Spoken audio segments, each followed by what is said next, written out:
did not think about it. That was the part the pack could not understand afterward. Not the act itself. They had seen acts of courage before, had catalogued them, had built an entire culture around the measurement and recognition of exactly that. What they could not understand was the absence of calculation. The fact that she had not weighed the options, had not assessed the threat, had not made a decision in any sense they recognized as a decision. She had simply moved. Her name was Mira Osi. She was 28 years old, a field biologist with the Coalition Environmental Survey Division. 14 months into an 18-month posting on Veth Prime. Her assignment was flora documentation in the Eastern Territories. Slow, careful work that required patience and a high tolerance for being alone in large, quiet spaces. She was good at both. Veth Prime's Eastern Territories were home to the Karrath, a warrior species whose reputation in the Coalition's diplomatic files was considerable, and whose actual relationship with human researchers was at the point Mira arrived. Approximately 3 years old and still in the careful formal stage that new relationships between species tended to occupy before anything easier developed. The Karrath were large. That was the first thing anyone noticed. Bipedal, covered in short, dense fur that shifted between dark gray and black depending on the season, with bone structure that the Coalition's Xenobiology Division had documented as significantly denser than any other known species of comparable size. They were, by the assessment of every researcher who had worked near them, not aggressive toward Coalition personnel. They were also, by the assessment of every researcher who had worked near them, not warm. They were present. She had come for the flora. She had been in the field for 11 months before the day at the river. 11 months of early mornings and careful routes and field logs that her supervisor had described in the quarterly review as among the most thorough Eastern Territory documentation the division had received. She had not taken this as a compliment exactly. She had taken it as confirmation that she was doing the job correctly, which was what she had come here to do. She had come to Veth Prime because the posting was available, and the flora documentation gap in the Eastern Territories was significant, and she was good at the specific kind of work it required. She had not come for the Karrath. She had come for the plants. The Karrath were a condition of the posting, a species to understand, to respect, to navigate carefully, not a reason.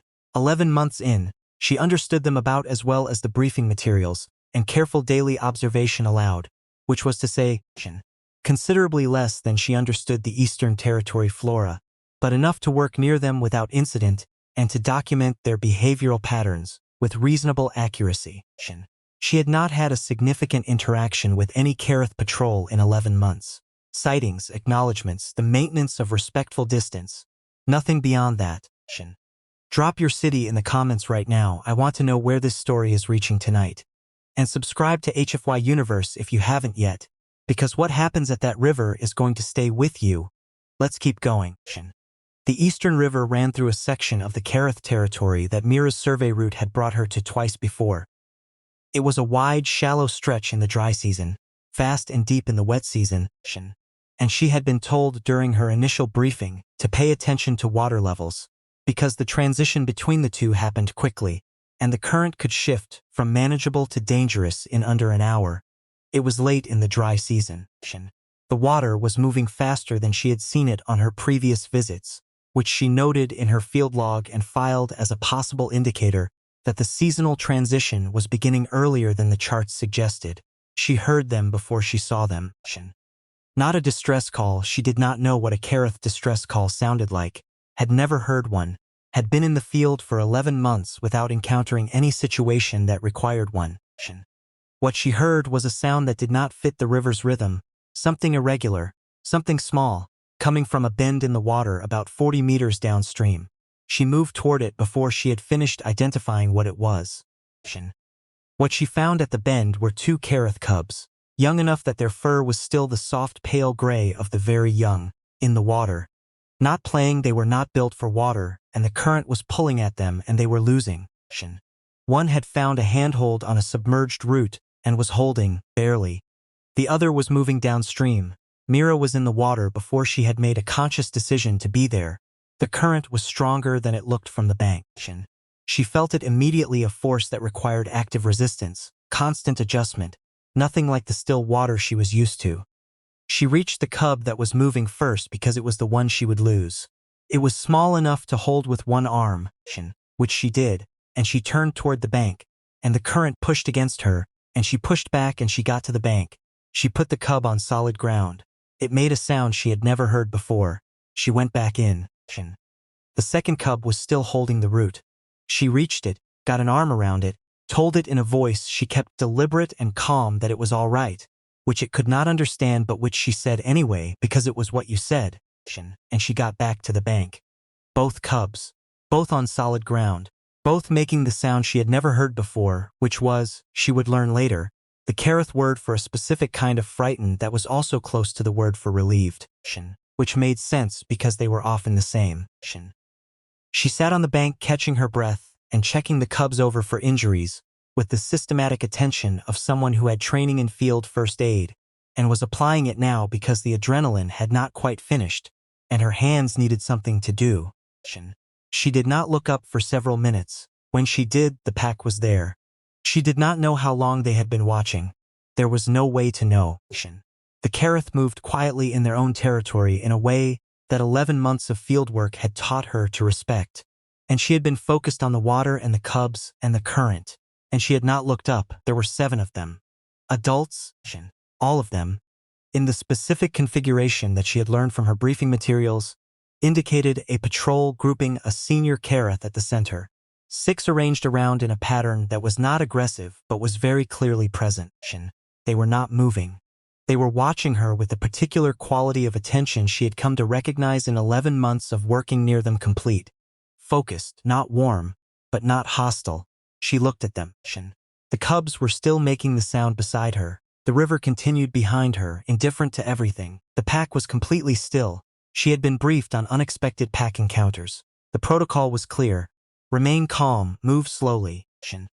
Avoid direct sustained eye contact with senior members. Do not approach, do not retreat rapidly. Give the pack room to determine the situation. She ran through the protocol in the part of her mind that ran protocols.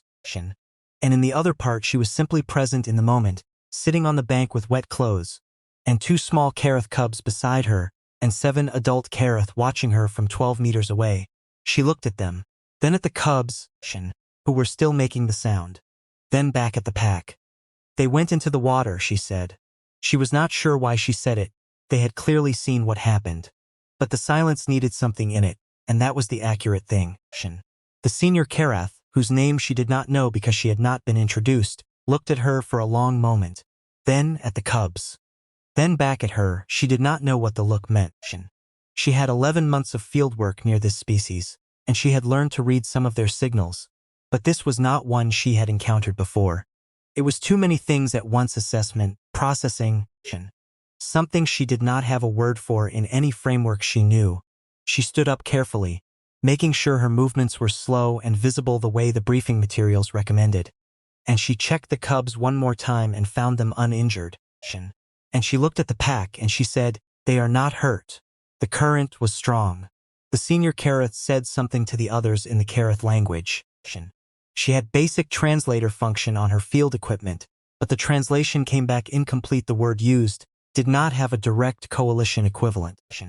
The closest approximation the translator offered was something between witness and acknowledge, and a third concept that the translator flagged as culturally specific and untranslatable. The pack moved. Not toward her, around her, to the cubs, collecting them in a way that was efficient and careful and clearly practiced.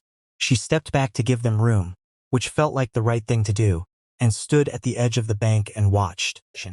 One of the adults stopped beside her as the group began to move away from the river. It did not look at her directly. The Karrath direct gaze she had learned carried specific social meaning that was not casual. It stood beside her for a moment, at an angle that was neither toward nor away, and said something in Karrath that her translator rendered as, "You acted without counting the cost." She looked at the translator output for a moment. "Yes," she said. "I suppose I did." The adult moved to rejoin the group. The pack went into the trees. Within 2 minutes the eastern riverbank was exactly as quiet as it had been before. Myra stood there for a while. The river moved past her. The wet clothes were starting to feel cold in the field air. She made a note in her field log: water levels, current speed, observation about seasonal transition timeline, and she added one more line that was not standard survey notation. 2 Karrath cubs recovered from river current, uninjured. Pack present, no incident. She went back to her flora documentation. What happened over the following weeks, she would later describe as gradual and then all at once. The first change she noticed was that the patrol groupings she occasionally encountered in the field began to acknowledge her differently. Not dramatically, the Karrath were not a dramatic species. But where before a patrol sighting had involved a mutual acknowledgement and the maintenance of respectful distance, now there was something additional. A specific posture from the senior member of whichever group she encountered, a small adjustment. Weight shifted, head angled that her translator was not able to classify precisely, but that felt, consistently, like something had changed in how she was being seen. She documented this without drawing conclusions. Field researchers were trained to document first and interpret carefully, and she had 11 months of careful documentation behind her. The second change was larger. 3 weeks after the river incident, she was working on a ridge section that she had not previously accessed because the briefing materials had listed it as a restricted zone Karrath territorial designation that excluded researcher access. She had respected this for 11 months without question. On a Tuesday morning, a Karrath she had not seen before came to the edge of her current survey area and stood at the boundary. She stopped work and gave the standard respectful acknowledgement that the briefing materials specified for unexpected encounters. The Karrath produced a small object and placed it on the boundary marker between them. Then it stepped back. She waited to make sure the gesture was complete. Then she approached and looked at the object. It was a territory marker of a type she had seen in her reference materials, but never in person, a specific Karrath designation that indicated extended access. Not full access. A specific category of access that the Coalition's anthropological documentation described as something close to what the Karrath extended to individuals who had, in their framework, demonstrated standing. She picked it up carefully. Looked at the Karrath, who was watching her with the complete attention she had come to know. She had been in the field for 11 months. She had documented plants and processes and water levels and soil composition and canopy density. She had noted patrol configurations and behavioral patterns and translator outputs that she could not fully interpret. She had built across 11 months a careful and comprehensive picture of the Eastern Territories that said very little about what any of it meant, and a great deal about what it was. She was holding a piece of carved Karrath material in both hands, and a Karrath she had never met was watching her hold it, and she understood with a clarity that her documentation practice had not quite prepared her, for that something had shifted in how she existed in this territory. Not because of anything she had done deliberately, because of what she had not done, because she had not counted the cost. "Thank you," she said. The Karrath said something. The translator rendered it imperfectly, as it often did with Karrath speech, but the closest approximation it produced was, "The young ones remember. The pack remembers. You did not count the cost." She held the marker in both hands. "I didn't think about it," she said. "They were in the water." The Karrath was quiet for a moment. Then it said something that the translator struggled with more than usual, producing 3 possible renderings and flagging all of them as uncertain. The 3 options were, "That is what we could not place, and that is what we needed to understand, and that is why it mattered." She stood at the boundary with the territory marker in her hands for a long time after the Karrath had gone. She added it to her field pack next to her documentation equipment. Then she crossed the boundary into the restricted zone for the first time and began to work. She had 3 months left on her posting. She spent them working in sections of the Eastern Territories that no Coalition researcher had previously accessed, documenting species and processes that expanded the Survey Division's records significantly.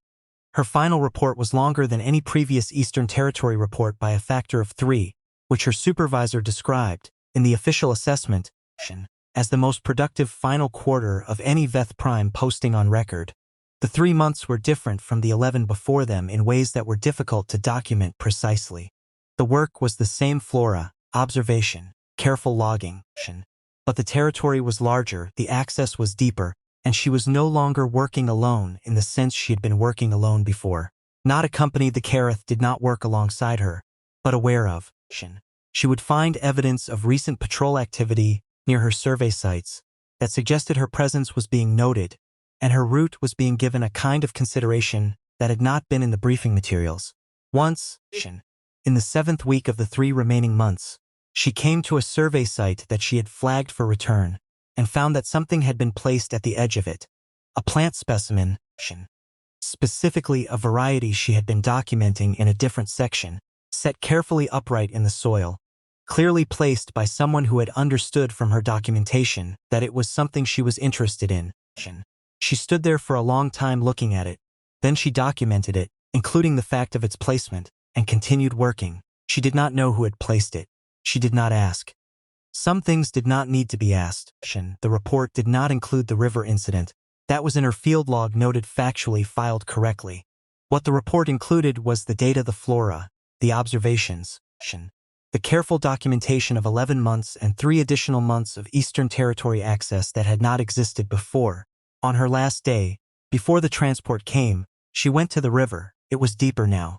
The wet season had arrived, and the current that had been fast in the dry season was now the kind of current that her briefing materials had described: deep, strong, not something to enter without equipment and reason. The submerged route where one of the cubs had held on was not visible. The bank where she had sat catching her breath was under half a meter of moving water. She stood at the edge for a while, looking at the water moving past, thinking about the specific quality of a current when you are inside it versus watching it from the bank. How different it felt. How the briefing materials had described it correctly in every factual sense, and had not quite captured what it was like to be in it, pushing against it, with something to get back to the bank. Then she went back to the research station, collected her equipment and boarded the transport. The Karrath did not come to see her off. That was not how the Karrath functioned. Departure acknowledgement was not part of their cultural framework in the way it was in others.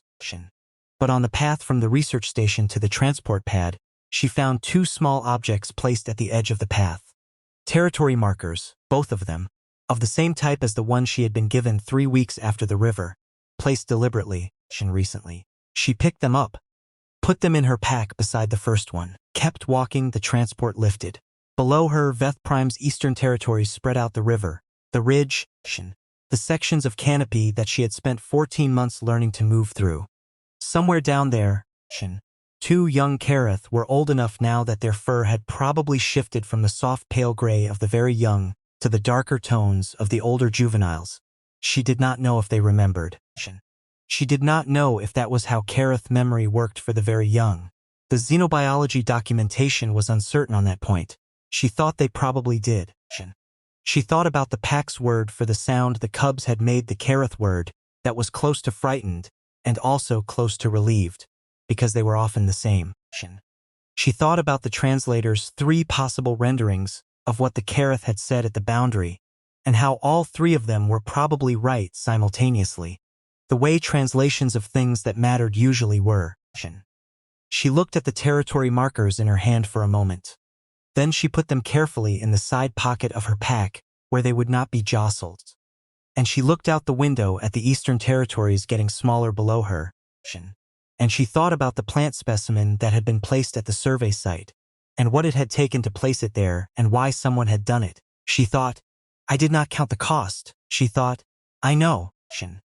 Then the transport broke through the cloud layer, and Veth Prime disappeared below her, and she opened her field log and began writing her notes for the final report. Because the work was always what came next, and that was also something she had come here to learn. That is the story for today. Drop a comment and tell me what city are you watching from tonight. And tell me this, do you think she knew, when she went into that water, that anyone was watching? If this story stayed with you, share it with one person tonight. It means everything to this channel. And if you are not subscribed to HFY Universe yet, do it right now. New stories every single week, and the next one is already on its way. Until then, stay human. Even when nobody is watching, especially then,